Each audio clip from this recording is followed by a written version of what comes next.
Hello दोस्तों, कैसे हो दोस्तों। आज हम स्टार्ट करने जा रहे हैं 12th क्लास की केमिस्ट्री का एक बहुत ही शानदार चैप्टर नंबर 9, जिसका नाम है उपसहसंयोजक यौगिक, कोऑर्डिनेशन कंपाउंड। तो हम पढ़ने वाले हैं चैप्टर नंबर 9। ठीक है, चैप्टर का नाम है उपसहसंयोजक यौगिक।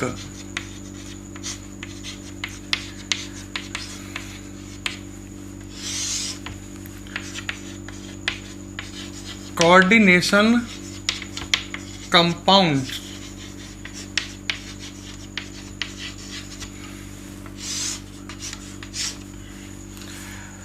तो दोस्तों, हम उपसहसंयोजक यौगिकों के बारे में पढ़ेंगे इस चैप्टर में। चैप्टर के मार्क्स 4। काफ़ी इंपॉर्टेंट चैप्टर और काफ़ी इंटरेस्टिंग चैप्टर। आप मेरा साथ दो, वीडियो में स्टार्ट करने वाला हूं। अगर दोस्तों आपको आज की वीडियो पसंद आए तो वीडियो को लाइक और कमेंट ज़रूर करना। इस चैप्टर की जो ये वीडियो जो है आज की, इसके कमेंट बॉक्स में इस चैप्टर की PDF फाइल डाली गई है, उसकी लिंक डाली गई है। आप PDF फाइल भी डाउनलोड कर लें।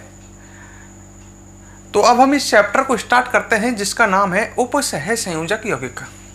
तो मैं अभी कह रहा था, इस चैप्टर में हम उपसहसंयोजक यौगिकों के बारे में पढ़ेंगे।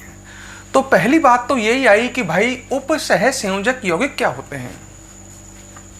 सीधी से शब्दों में कहूँ, सरल शब्दों में कहूँ तो उपसहसंयोजक यौगिक वे यौगिक होते हैं जिनमें उपसहसंयोजक बंध होता है। उपसहसंयोजक बंध देखा होगा तुमने, ऐसे तीर के चिन्ह वाला बंध। और ऐसा बंध जिन यौगिकों में हो उन्हें कहेंगे उपसहसंयोजक यौगिक। क्लियर। तो अपनी फर्स्ट हेडिंग यहीं से चालू होती है, उपसहसंयोजक यौगिक या कोऑर्डिनेशन कंपाउंड।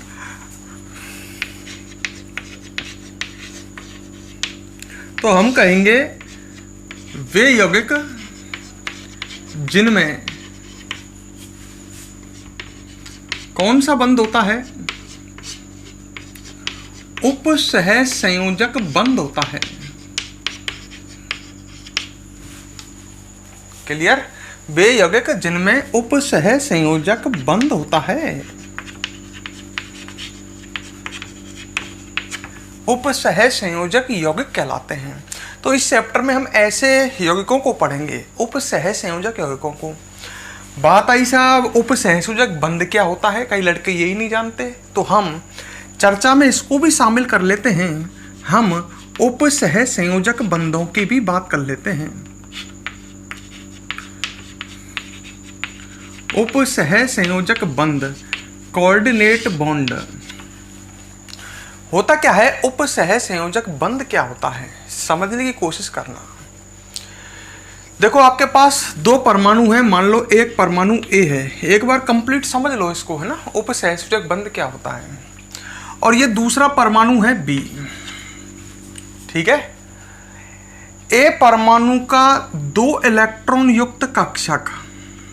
तुम्हें पता ही है परमाणु में कक्षक होते हैं।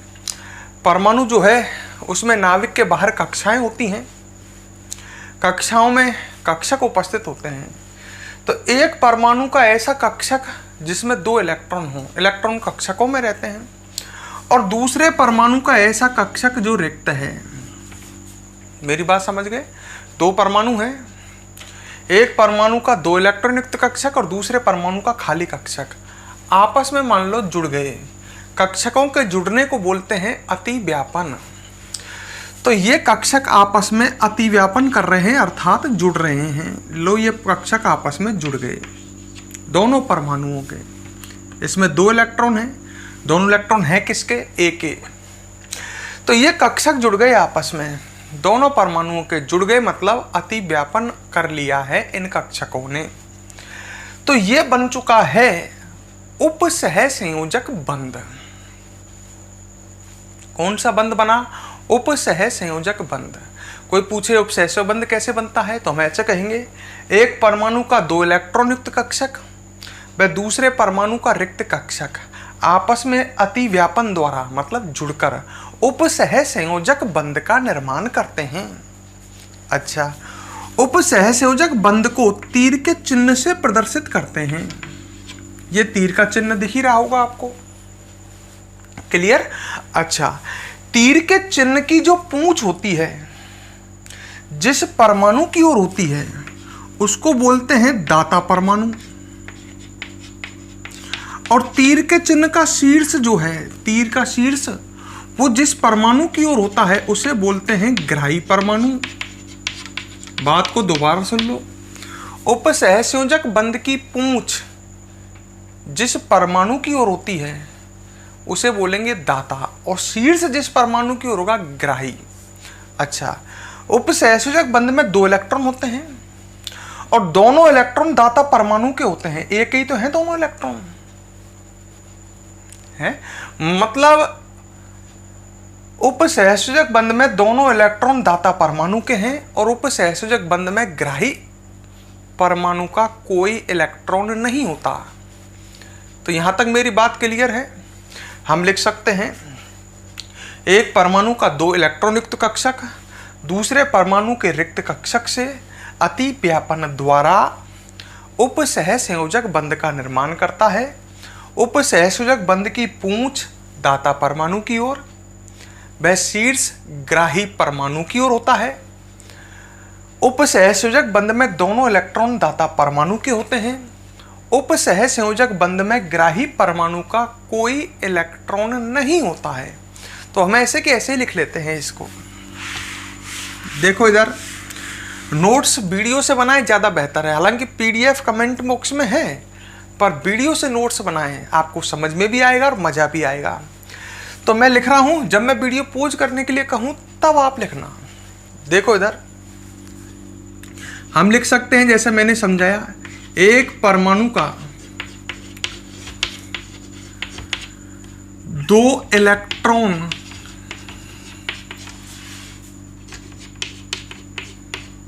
युक्त कक्षक व दूसरे परमाणु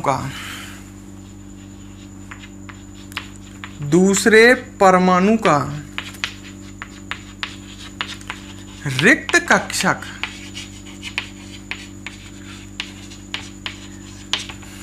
खाली कक्षक अति व्यापन द्वारा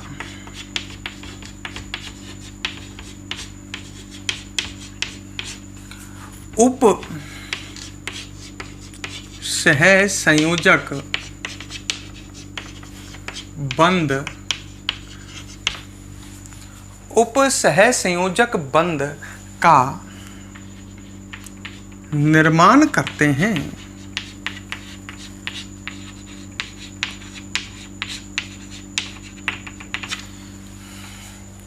ठीक है, आगे लिख सकते हो, उपसहसंयोजक बंध को किससे प्रदर्शित करते हैं? उपसहसंयोजक बंध को तीर के चिन्ह से प्रदर्शित करते हैं।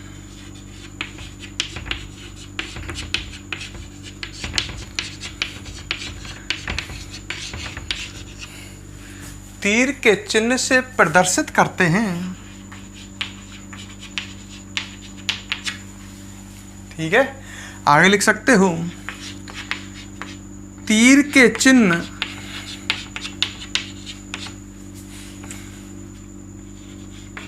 की पूंछ कौन से परमाणु की ओर? दाता परमाणु की ओर।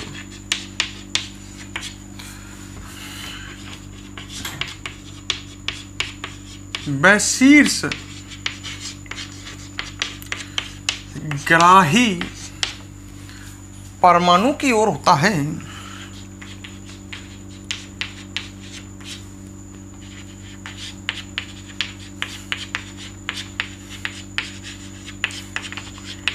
शीर्ष किसकी ओर होता है? ग्राही परमाणु की ओर होता है। क्लियर? आगे लिख सकते हैं, उप सहसंयोजक बंध में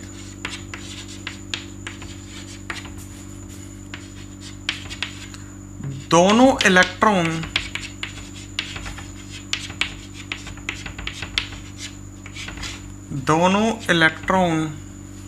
किसके होते हैं? दाता परमाणु के होते हैं।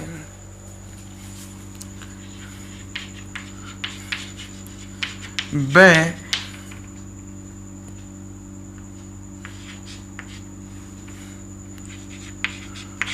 उपसह संयोजक बंध में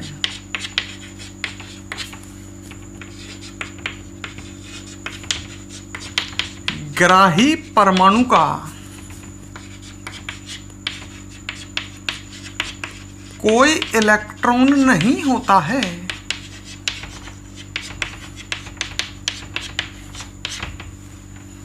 कोई इलेक्ट्रॉन नहीं होता है।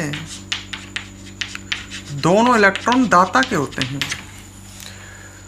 तो ये आपके समझ में आ गया होगा, कोई कठिन चीज नहीं है। और आपके समझ में आ गई हो तो पूरे को ब्लैक बोर्ड पर जो कुछ लिख रहा है इसको अब वीडियो को पॉज करके दोस्तों कंप्लीट नोट करो।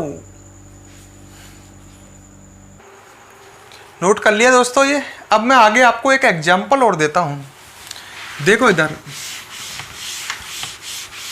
फिर आपसे रिक्वेस्ट कर रहा हूं, वीडियो पसंद आए तो इस पर लाइक और कमेंट जरूर कर देना।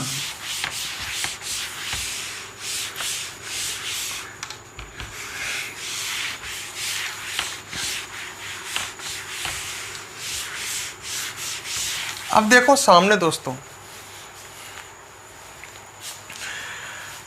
एक एग्जाम्पल से बात करता हूं।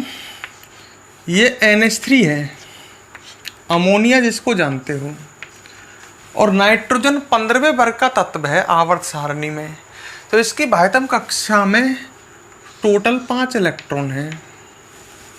सही है? 3 इलेक्ट्रॉन इसके हाइड्रोजन के इलेक्ट्रॉनों के साथ बंध बना रहे हैं। मतलब नाइट्रोजन के 3 इलेक्ट्रॉन 3 हाइड्रोजन परमाणुओं से बंधित हैं, और ये एक कक्षक में इसके पास 2 इलेक्ट्रॉन हैं। और ये दूसरा एक अणु है BF3,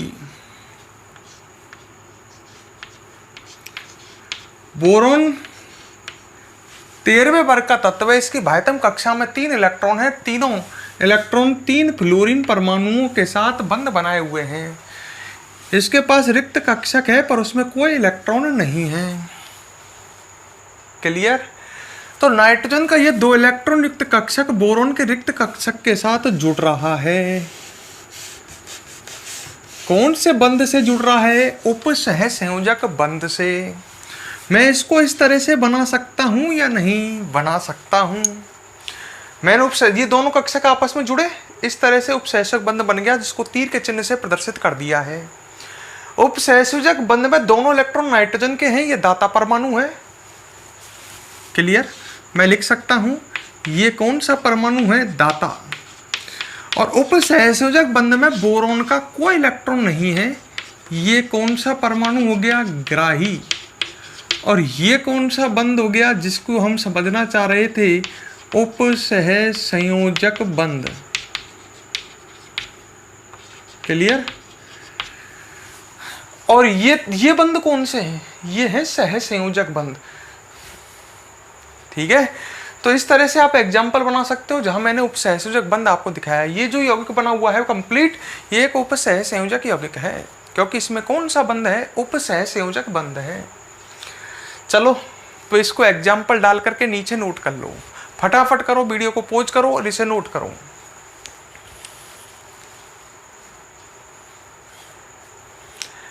कर लिया नोट? अब हम इस चैप्टर में दोस्तों लवण के बारे में पढ़ेंगे।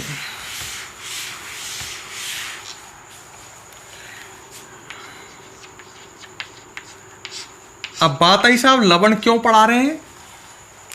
क्योंकि देखो, ये कहेंगे तुम्हारे पास जब तुम लवण के बारे में पढ़ोगे तो आगे एक संकुल लवण के बारे में आएगा।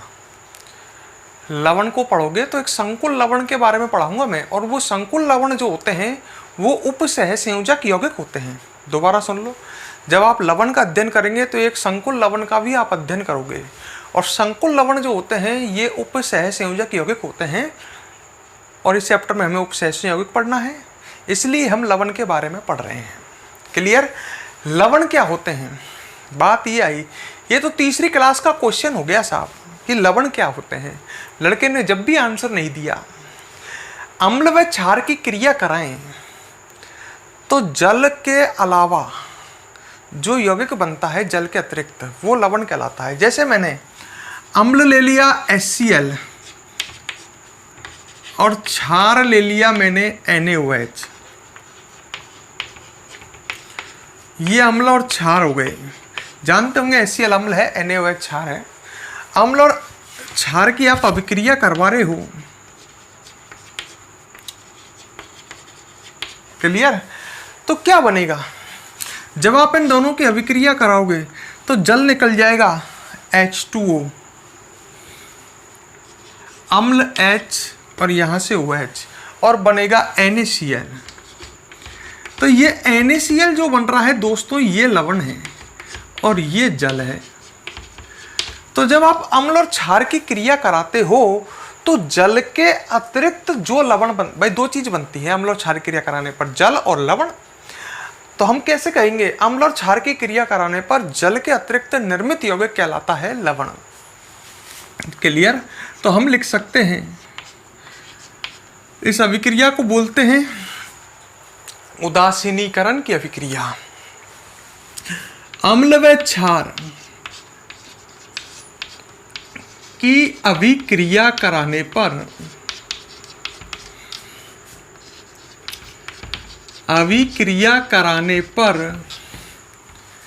जल के अतिरिक्त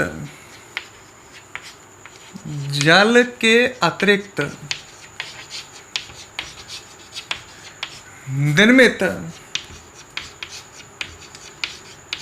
यौगिक लवण कहलाता है।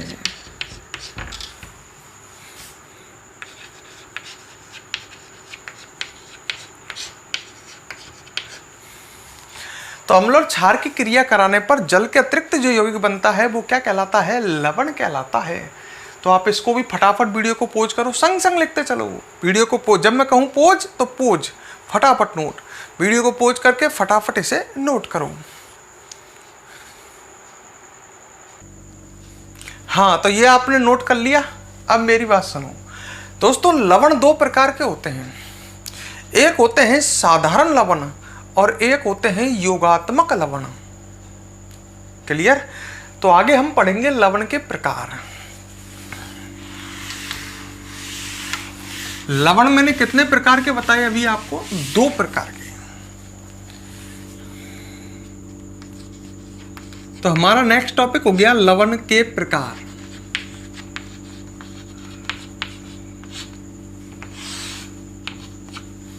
ठीक है?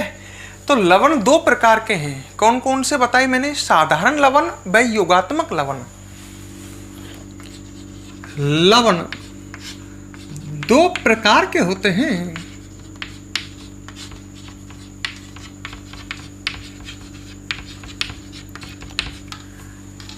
नंबर एक साधारण लवण और नंबर दो योगात्मक लवण। तो हम दोनों के बारे में पढ़ेंगे। सबसे पहले पढ़ेंगे हम साधारण लवण के बारे में। ठीक है? तो सबसे पहली हेडिंग हो गई हमारी नंबर एक साधारण लवण।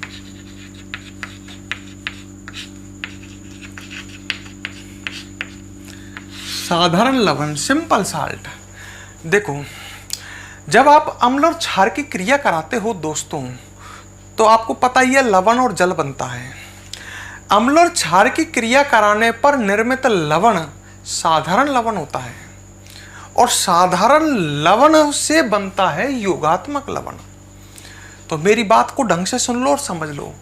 अम्ल की व क्षार की क्रिया कराने पर हम कहते हैं लवण बनता है, तो वो वास्तव में कौन सा लवण बनता है, वो बनता है साधारण लवण। और दो या दो से अधिक समझना, वो आगे बताऊंगा मैं। साधारण लवण मिलकर के बनाते हैं योगात्मक लवण। क्लियर? तो हम कह सकते हैं अम्ल व क्षार की क्रिया से निर्मित लवण साधारण लवण होता है। क्लियर? तो हम कह सकते हैं अम्ल व क्षार की अभिक्रिया से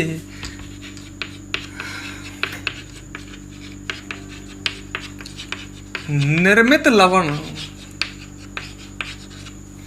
अम्ल व क्षार की अभिक्रिया से निर्मित लवण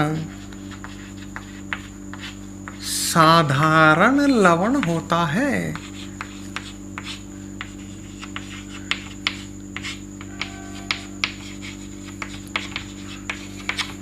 अम्ल व क्षार की क्रिया से निर्मित लवण कौन सा लवण होता है? साधारण लवण होता है। ठीक है, इसके एग्जाम्पल दें तो जैसे NaCl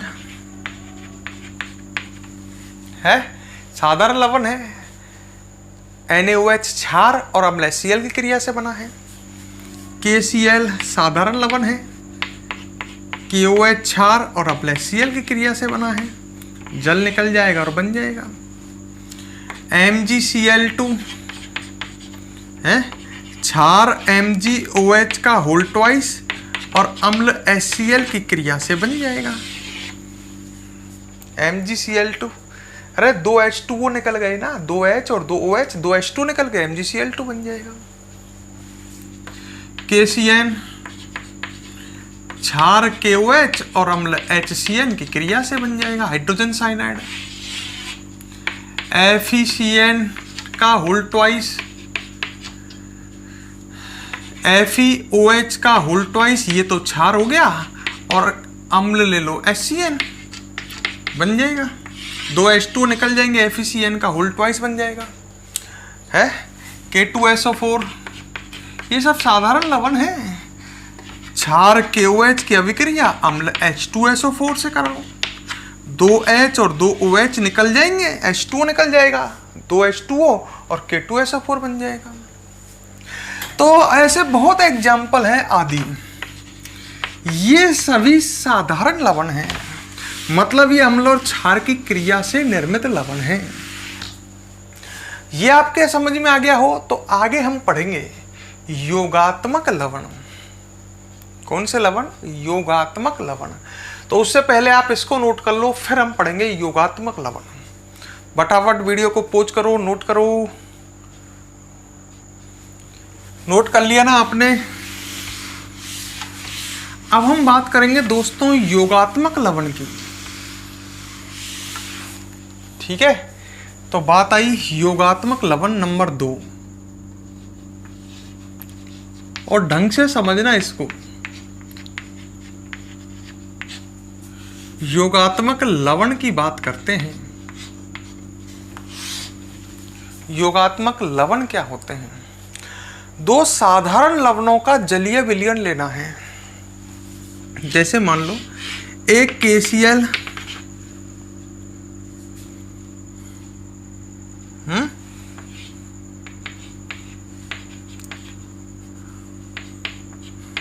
और एक MgCl2, या ऐसे समझ लो एक KCl का जलीय विलयन है और एक MgCl2 का जलीय विलयन है।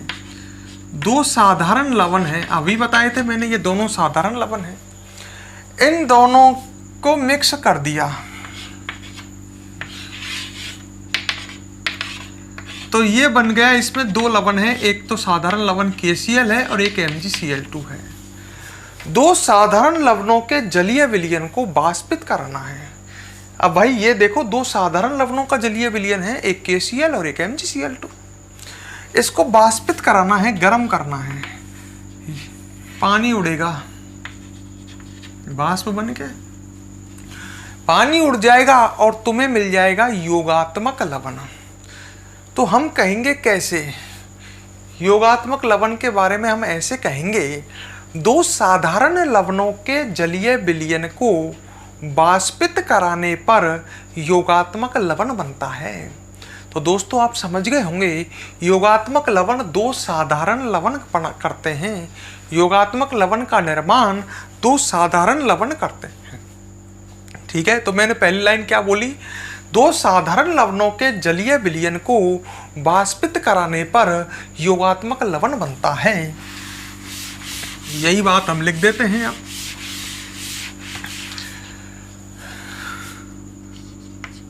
2 साधारण लवणों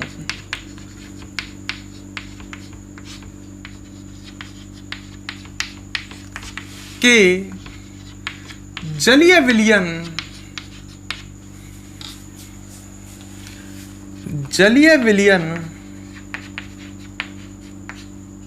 को वाष्पित कराने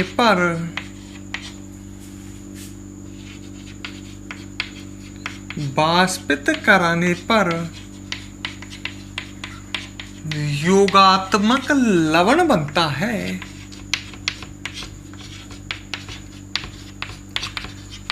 क्लियर? तो दो साधारण लवणों के जलीय विलयन को वाष्पित कराने पर योगात्मक लवण बनता है। उदाहरण देते हैं, एक KCl और एक MgCl2, ये दो साधारण लवण हैं और ये जल में डाले हुए हैं। तो ये बन गया दो साधारण लवणों का जलीय विलयन। जल बहुत ज्यादा है, ठीक है। दो साधारण लवण जल में डले हुए हैं, क्या कराने पर? इस जलीय विलयन को वाष्पित कराने पर। दो साधारण लवणों के जलीय विलयन को जब आप वाष्पित कराओगे तो बनेगा योगात्मक लवण। जैसे ये बन गया, मान लो KCl MgCl2.6H2O, मतलब बाकी पानी उड़ गया, केवल समझो। अच्छा, इसको बात को समझो। जैसे अगर इसमें K1 है तो H2O 6 है, इस योगात्मक लवण में। बात को ढंग समझना। Mg1 है तो H2O 6 है।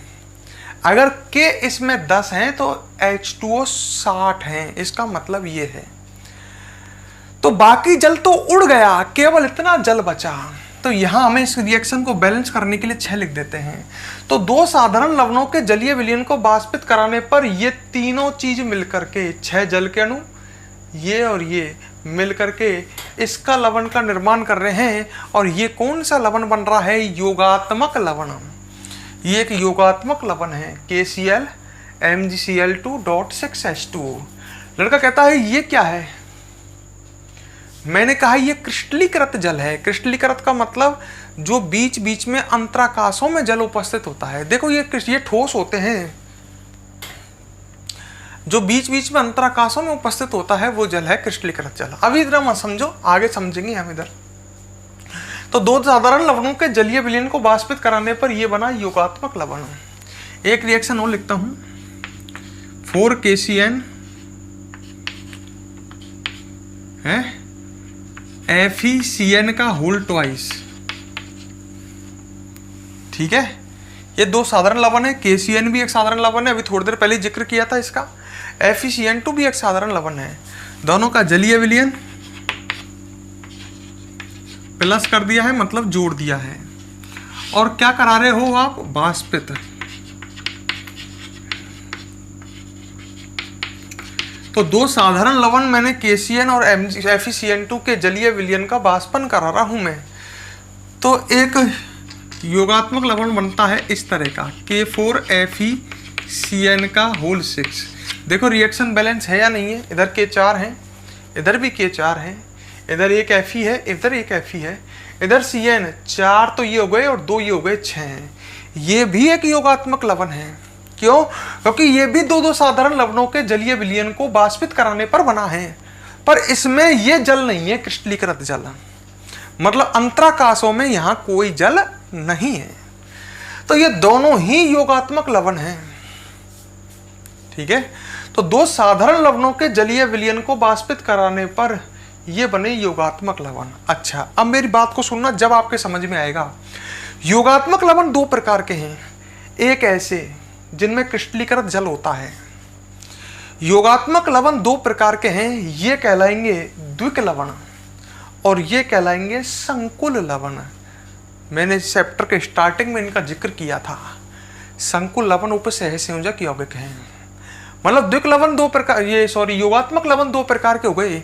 ये तो द्विक लवण है और ये संकुल लवण है। दोनों में क्या डिफरेंस है, क्या अंतर है, ये सब इनके बारे में पढ़ेंगे हम। तो अभी तो आप योगात्मक लवण को नोट कीजिए। क्लियर? वीडियो को पॉज करो, इसको फटाफट नोट करो, फिर आगे देखते हैं। हाँ तो दोस्तों यहाँ तक नोट कर लिया। अब आगे मैंने आपसे क्या कहा था, योगात्मक लवण दो प्रकार के हैं, एक होते हैं द्विक लवण और एक होते हैं संकुल लवण। तो आगे हम देखते हैं, देखो समझते हुए आगे बढ़ो, चैप्टर बिल्कुल सरल है अगर आप समझोगे तो। देखो सामने योगात्मक लवण दो प्रकार के होते हैं,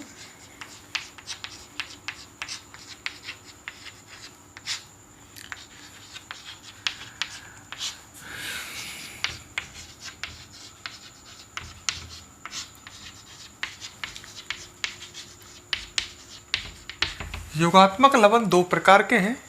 नंबर एक या ए द्विक लवण और बी कौन से, संकुल लवण।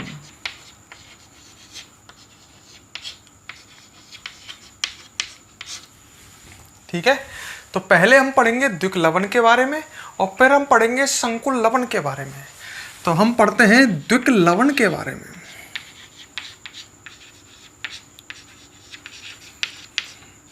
अब मैं आपसे पूछता हूं कि साहब द्विक लवण कैसे बनाए जाते हैं, तो वही तरीका भाई, द्विक लवण और संकुल लवण योगात्मक लवण ही तो हैं।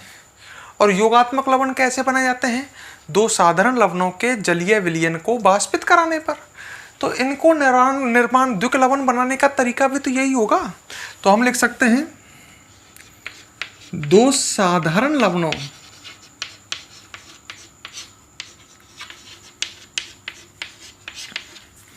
के जलीय विलयन, समझ लेना हर चीज को वाष्पित कराने पर और क्या बनता है, द्विक लवण। संकुल लवण भी ऐसे ही बनता है, द्विक लवण बनता है।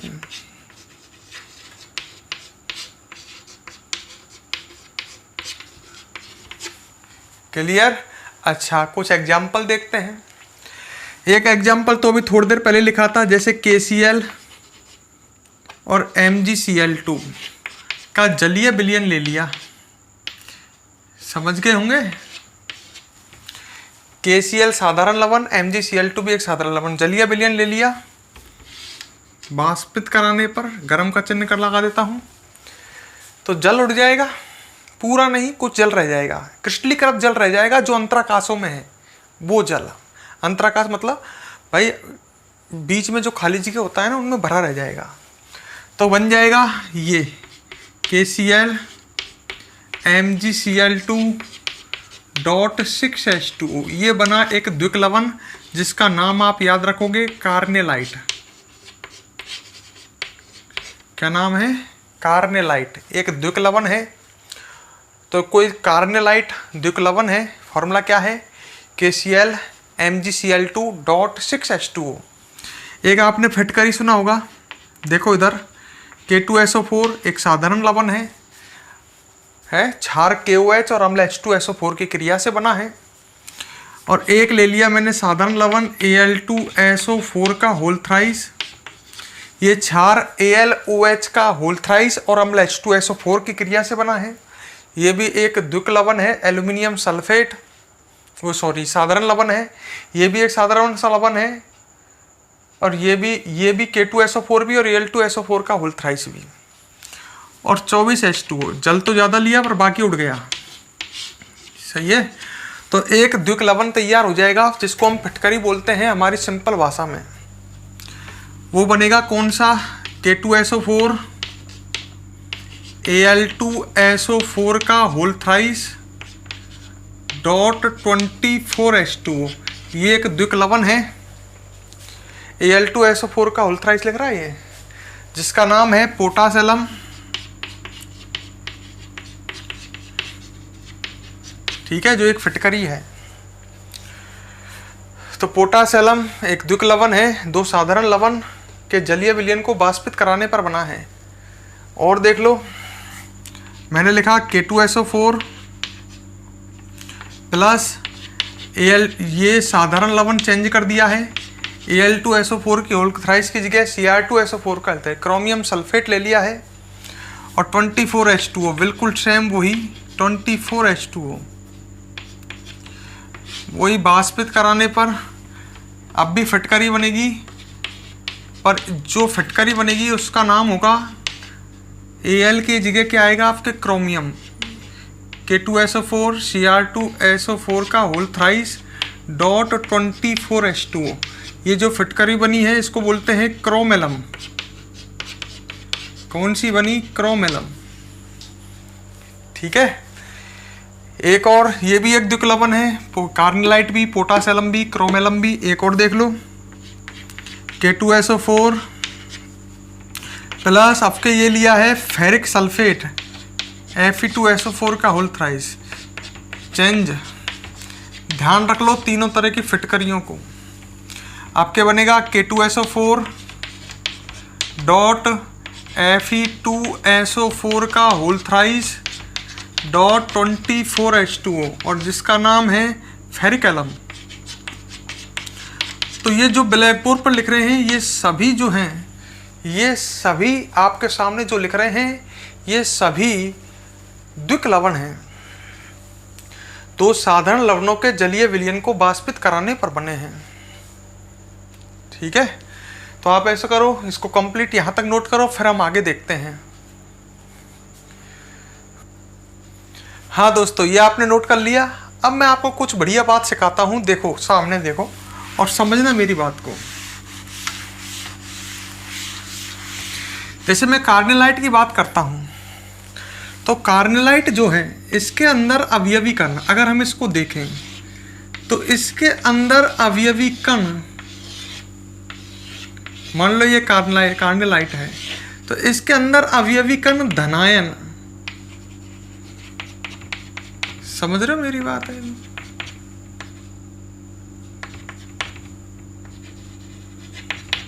इसके अंदर अवयवी कण होंगे K+, Mg+2 और Cl-। किसके अंदर? कार्निलाइट के अंदर है K+, Mg+2, ये तो धनायन होंगे इसके अंदर, Mg+2 है ये, है ना। इसके अंदर अवयवी कण K+, Mg+2 और ऋणायन होंगे Cl-। और बीच बीच में जो ये अंतराकाश होंगे इनमें उपस्थित होंगे ये जल के अणु, क्रिस्टलीकृत जल के अणु है। तो अंतराकाशों में जो जल है ये कहलाएगा क्रिस्टलीकृत जल। इस तरह के होंगे ये, जैसे मैंने कार्निलाइट के बारे में समझाया। ये सभी ठोस होते हैं। बात को सुनते चलो। द्विक लवण की, द्विक लवण जो होते हैं ये सभी ठोस होते हैं। इनमें आयनिक बंध होते हैं। देखो, धनायन और ऋणायन के बीच में सीधी सी बात है, कौन सा बंध बनेगा? आयनिक बंध बनेगा। जब इसके अंदर धनायन है और ऋणायन है, धनायन और ऋणायन के बीच में बंध बनता है आकर्षण का आयनिक बंध। इसमें आयनिक बंध होते हैं। ठीक है, तो ये सब बातें हम लिख सकते हैं। क्या? पहली बात ढंग से सुनो। अभी आपने देखा जो द्विक लवण होते हैं, चाहे आप कोई से भी देख लो, उनमें दो तरह के धनायन होंगे। जैसे इसमें है K+ और Mg+2, इसके अंदर K+ और Al+3, इसके अंदर K+ Cr+3, इसके अंदर K+ Fe+3। तो दो प्रकार के धनायन पर एक ही प्रकार का ऋणायन होगा इनके अंदर। कोई सा भी देख लो, इसमें ऋणायन Cl-, इसमें ऋणायन SO4-2, इसमें भी SO4-2। अरे कोई भी द्विक लवण हो उसमें अंदर दो प्रकार के धनायन और एक प्रकार का ऋणायन होता है। बात को बड़ी बारीकी से समझो तो दो प्रकार के धनायन पर ऋणायन तो एक ही प्रकार का होगा।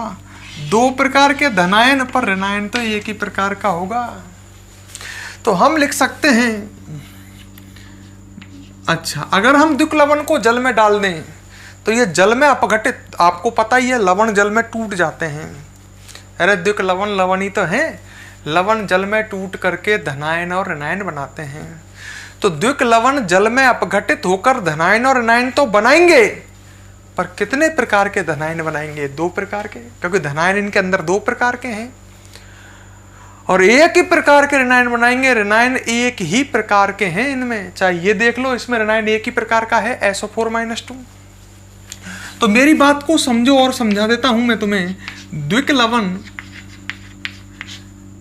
जल अपघटित होकर, बात को समझना और समझा दूंगा मैं। जल अपघटित होकर दो प्रकार के धनायन व एक प्रकार के ऋणायन बनाते हैं।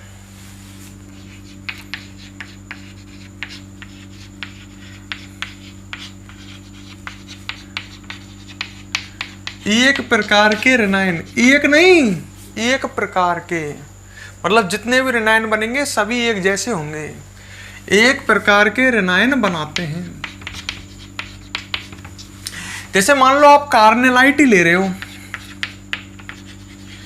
है, ये एक द्विक लवण है और इसको जल में डाल दिया। किस में डाल दिया? जल में। जल में डालने पर ये अपघटित होगा और दो प्रकार के धनायन बनाएगा, एक तो K+ और एक Mg+2। इसके अंदर दो प्रकार के धनायन ही तो है, वो बाहर आ जाएंगे, K+ और Mg+2। और एक प्रकार का ऋणायन, ऋणायन तो Cl- आएंगे, कितने आएंगे? 3। और ये जल के अणु तो जल में चले जाएंगे, जल में तो डाला है। तो ये जल में अपघटित होकर दो प्रकार के धनायन और एक प्रकार के ऋणायन बनाते हैं। क्लियर? किसी और को डाल के देख लो। इसको डालोगे दो प्रकार के धनायन K+ और Al+3 और एक प्रकार के ऋणायन SO4- बनाएंगे।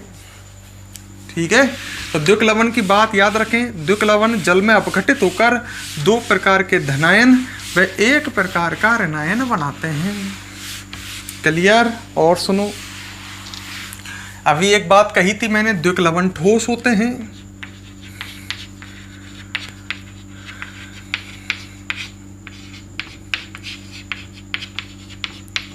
क्या होते हैं? ठोस। सभी द्विक लवण ठोस होते हैं, कोई सा भी हो। फिटकरी तो आपने देखी ही है, नाई के पास रहती है, कटे जले पर जब भी कोई घाव लग जाता है, कट जाता है तो उस पर लगाता है, ठोस ही होते हैं।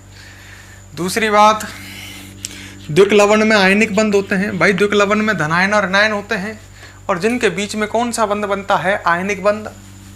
तो हम लिख सकते हैं द्विक लवण में आयनिक बंध होते हैं।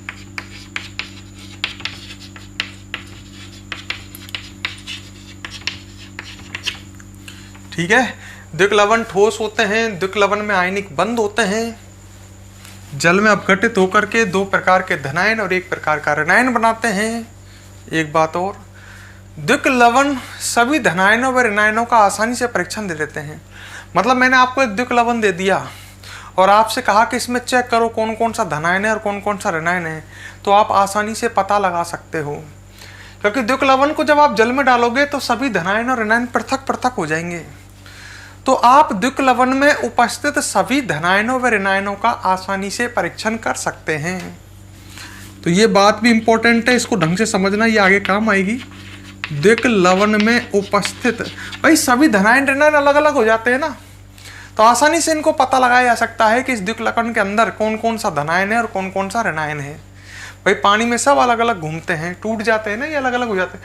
द्विक लवण को पानी में डालोगे, धनायन और ऋणायन सब पानी में आ जाएंगे अलग अलग, सभी धनायन व ऋणायन का ये आसानी से परीक्षण दे देते हैं। द्विक लवण में उपस्थित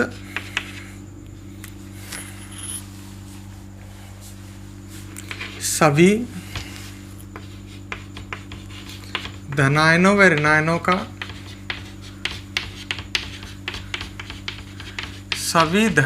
व ऋणायनों का आसानी से परीक्षण किया जा सकता है।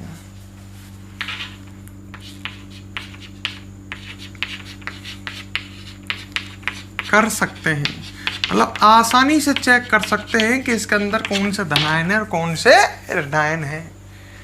तो ये हमने पढ़ा द्विक लवण के बारे में। अब इसी तरह से हम पढ़ेंगे किसके बारे में? संकुल लवण के बारे में। पर उससे पहले ये आप नोट करो, वीडियो को पॉज करो, इसे नोट करो। हाँ दोस्तों, अब बात करते हैं हम संकुल लवण की।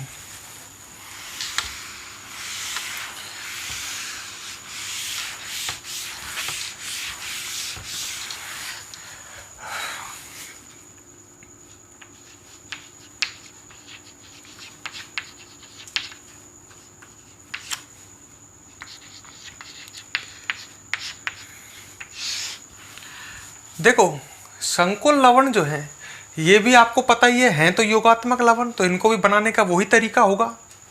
दो साधारण लवणों के जलीय विलयन को वाष्पित कराने पर संकुल लवण भी ऐसे ही बनते हैं और द्विक लवण भी ऐसे ही बनते हैं। तो ये बात तो कॉमन हो गई। दो साधारण लवणों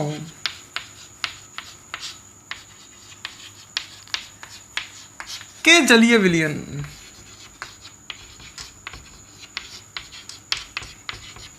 को वाष्पित कराने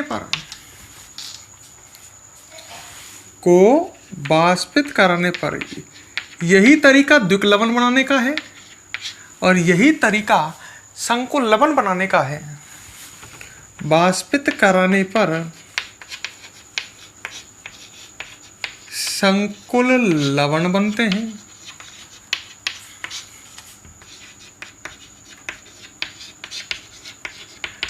ठीक है, तो दो साधारण लवणों के जलीय विलयन को वाष्पित कराने पर क्या बनते हैं? संकुल लवण। एक एग्जाम्पल मैंने पहले भी दिया था, वो भी वापस देता हूँ। एक साधारण लवण ये ले लिया, इसका जलीय विलयन KCN का, और एक ले लिया FeCN का होल ट्वाइस, इसका जलीय विलयन। दोनों को प्लस मिक्स कर दिया और फिर वाष्पीकृत कर रहे हैं। तो दो साधारण लवणों के जलीय विलयन को वही वाष्पीकरण गर्म कर रहे हो तो बनेगा K4 FeCN का होल 6 जो एक संकुल लवण है। सिंपल ही याद रखो, वर्गाकार कोष्टक वाले लवण जो है संकुल लवण होते हैं, ऐसे लवण जिनमें वर्गाकार कोष्टक हो। ठीक है, देखो इधर इसका ढंग से ऑपरेशन करते हैं। तुम तो सिंपल याद रखो, वर्गाकार कोष्टक वाले लवण कौन होते हैं? संकुल लवण।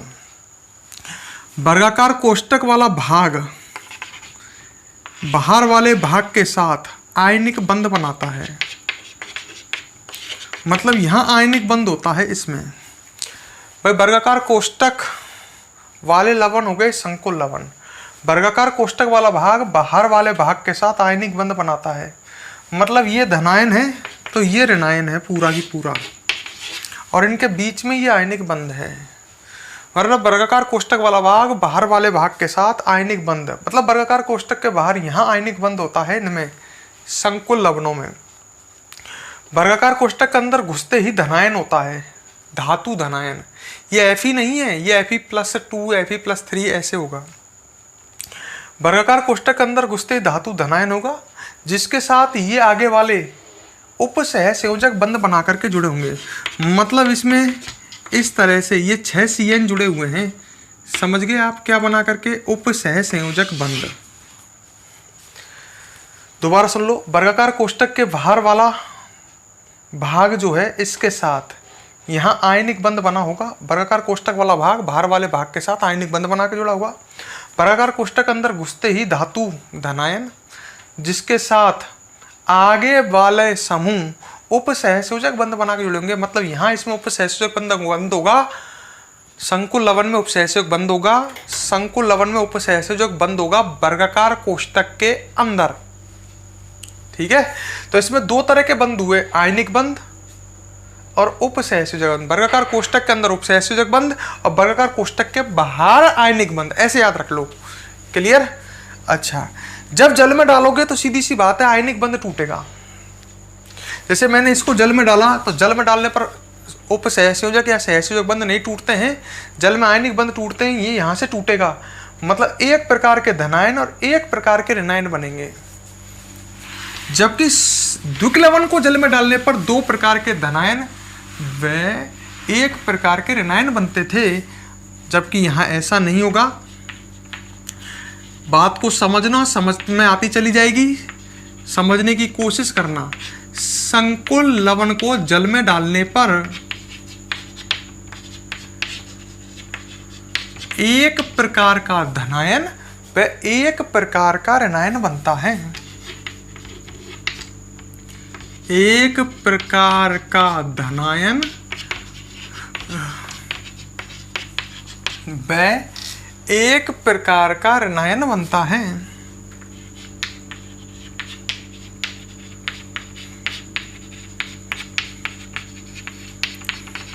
मैं बताता हूं कैसे, समझना। जबकि द्विक लवण को जल में डालने पर 2 प्रकार के धनायन और 1 प्रकार के ऋणायन बने थे। जैसे इसको जल में डाला, ये एक आपको पता ही है वर्गाकार कोष्टक वाला लवण अर्थात एक द्विक लवण है। यहाँ पर आयनिक बंध होगा। इसको किस में डाला? जल में। यहाँ आयनिक बंध होगा वर्गाकार कोष्टक के बाहर, और वर्गाकार कोष्टक के अंदर कौन सा बंध है? इसमें उप सह संयोजक बंध। जल में डालने पर कौन सा बंध टूटेगा? आयनिक बंध। ये यहाँ से टूटेगा। और आपको पता ही है आयनिक बंध बनता है धनायन व ऋणायन के बीच में। तो ये आगे धनायन है, ये पीछे ऋणायन है।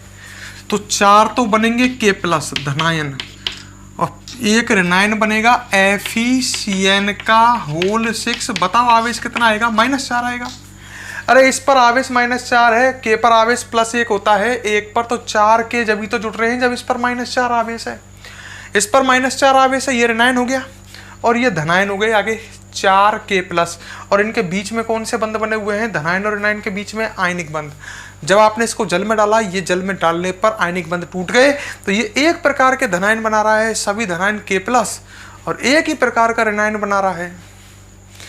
जबकि द्विक लवण 2 प्रकार के धनायन और 1 प्रकार का ऋणायन बनाते थे। क्लियर देख लो, क्लियर समझ लो।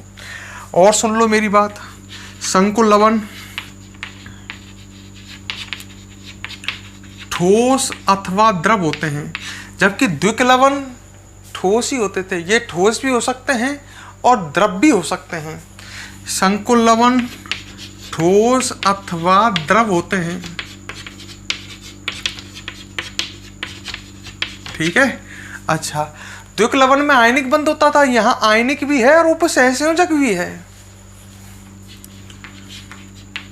संकुल लवण में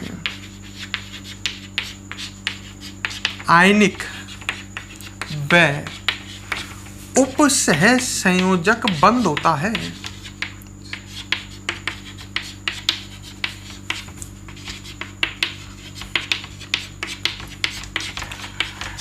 अच्छा, और द्विक लवण आपको पता है सभी धनायन व ऋणायन का आसानी से परीक्षण देते। संकुल लवण में वर्गाकार कोष्टक के अंदर धनायन है, आपको पता ही होगा, जबकि ये स्वतंत्र नहीं हुआ है। पानी में डालने पर धनायन आया है K+ और ऋणायन आया है ये बड़ा सा। क्या ये धनायन आया है? पानी में पृथक हुआ है भाई, ये भी तो एक धनायन है। मैंने अभी थोड़ी देर पहले कहा था ये Fe+2 है। तो संकुल लवण को जल में डाला तो ये धनायन अलग ही नहीं हुआ, इसमें से बाहर आया ही नहीं। तो संकुल लवण इस धनायन का परीक्षण नहीं देगा। मतलब तुम संकुल लवण में कितना भी चेक कर लेगा, ये हमेशा नू कहेगा कि मेरे अंदर Fe+2 है ही नहीं। ये कहेगा कि मेरे अंदर तो धनायन है K+ और ऋणायन है ये FeCN का होल 6 -4। मतलब द्विक लवण जो है वर्गाकार कोष्टक में उपस्थित धातु धनायन का, वर्गाकार कोष्टक के अंदर ये धातु आयरन धातु का धनायन है Fe+2, इसका परीक्षण नहीं देते हैं। मतलब तुम कितना भी चेक कर लो, ये हमेशा नू कहेगा कि मेरे अंदर Fe+2 है ही नहीं। तो हम कह सकते हैं संकुल लवण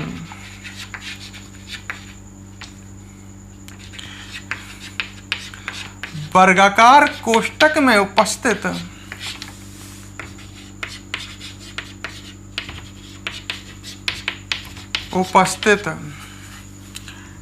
धातु धनायन का परीक्षण नहीं देते हैं। नहीं देते हैं। तो आप एक काम करो, वीडियो को पॉज कर लो, ये आपके समझ में आ गया होगा इजीली, फटाफट नोट करो।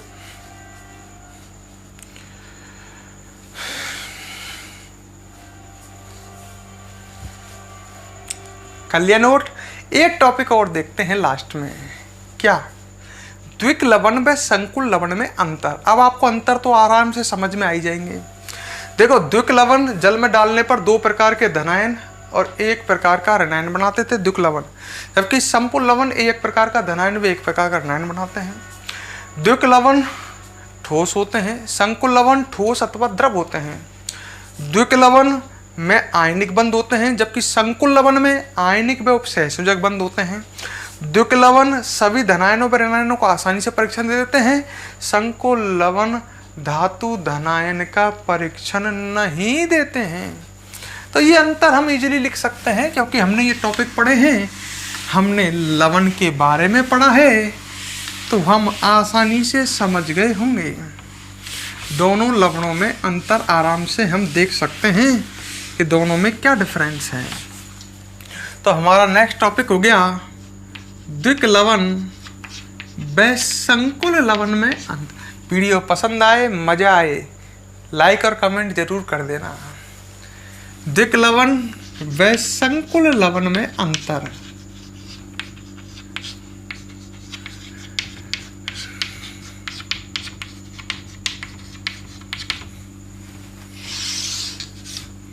एक तरफ द्विक लवण, एक तरफ संकुल लवण।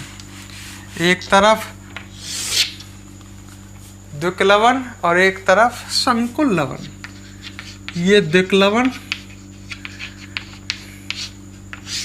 और इधर संकुल लवण।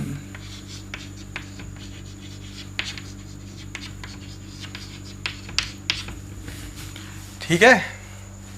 नंबर 1 लिख सकते हैं, द्विक लवण जल में अपघटित होकर के दो प्रकार के धनायन एक प्रकार का ऋणायन बनाते हैं।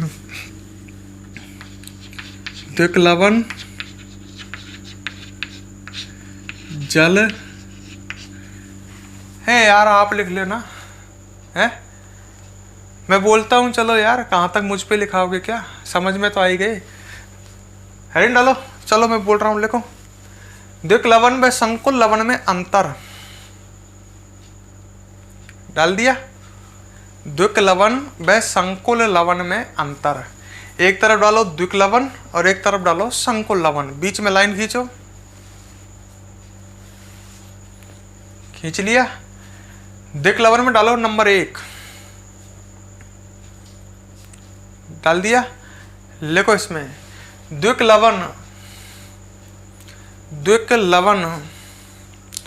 जल में अपघटित होकर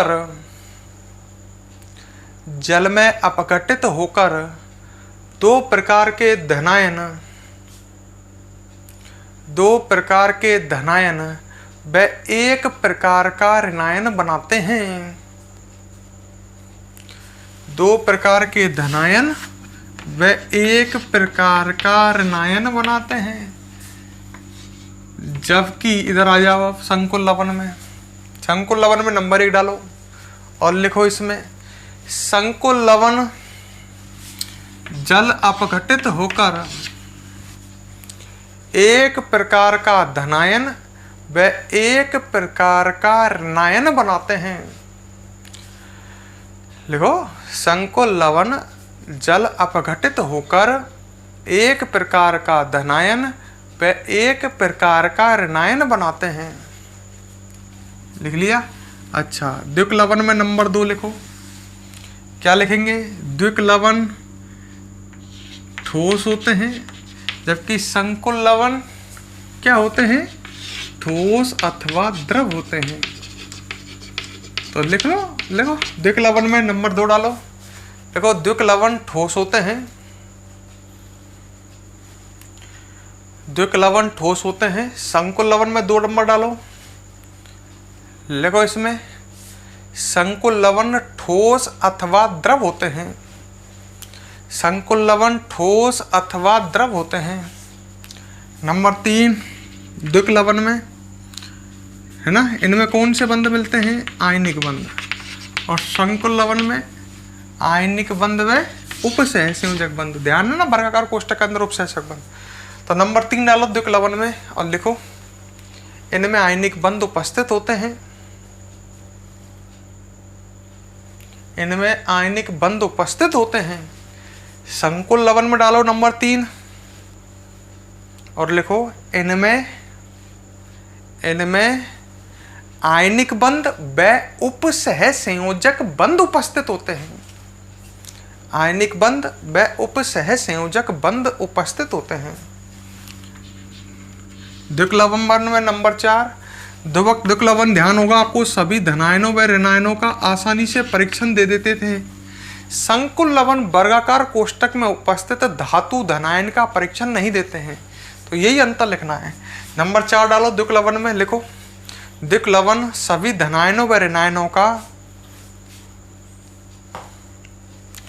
द्विक लवण सभी धनायनों व ऋणायनों का आसानी से परीक्षण दे देते हैं, आसानी से परीक्षण दे देते हैं। और इधर आ जाओ नंबर 4, लिखो इसमें संकुल लवण वर्गाकार कोष्टक में उपस्थित, वर्गाकार कोष्टक में उपस्थित धातु धनायन का परीक्षण नहीं देते हैं, वर्गाकार कोष्टक में उपस्थित धातु धनायन का परीक्षण नहीं देते हैं। लिख लिया है? अच्छा, एक अंतर और देखो, नंबर 5, ये सबसे शानदार अंतर। द्विक लवण आपके याद है, जैसे कार्नेलाइट KCl MgCl2 + 6H2O, इनने मिलकर के बनाया था कार्नेलाइट, ध्यान आ रहा होगा, .6H2, ये कार्नेलाइट। तो द्विक लवण जो बनते हैं वो दो साधारण लवणों के समान मोल की क्रिया से बनते हैं। जैसे इसका 1 मोल तो इसका भी 1 मोल। द्विक लवण दो साधारण, चाहे तुम फटकरी देख लो कोई सी भी, उसमें दोनों साधारण लवण के बराबर मोल लिए गए हैं। तो द्विक लवण दो साधारण लवणों के सममोलर मिश्रण होते हैं। द्विक लवण मिश्रण तो हैं, दो साधारण लवणों के मिश्रण ही तो हैं, पर कैसे मिश्रण? जिनमें इन दोनों साधारण लवणों के बराबर मोल प्रयुक्त किए गए हैं। तो द्विक लवण दो साधारण लवणों के सममोलर मिश्रण होते हैं। अच्छा, संकुल लवण के लिए एक रिएक्शन लिख रही थी, 4KCN + FeCN का होल ट्वाइस, इससे बना था K4FeCN6, ये संकुल लवण बना था। अब बताओ, ये दो साधारण लवण क्या बराबर मात्रा में है? नहीं, इसका 4 मोल और इसका 1 मोल। संकुल लवण जो है वो दो साधारण लवणों के, देखो द्विक लवण तो दो साधारण लवणों के सबमोलर मिश्रण है, मतलब दोनों के समान मोल काम में आते हैं द्विक लवण बनाने में। तो दो साधारण लवण काम आते हैं द्विक लवण बनाने में, दोनों के समान मोल मतलब समान मात्रा। संकुल लवण दो साधारण लवणों के सममोलर मिश्रण हो भी सकते हैं और नहीं भी। सही है? द्विक लवण दो साधारण लवणों के सममोलर मिश्रण होते हैं।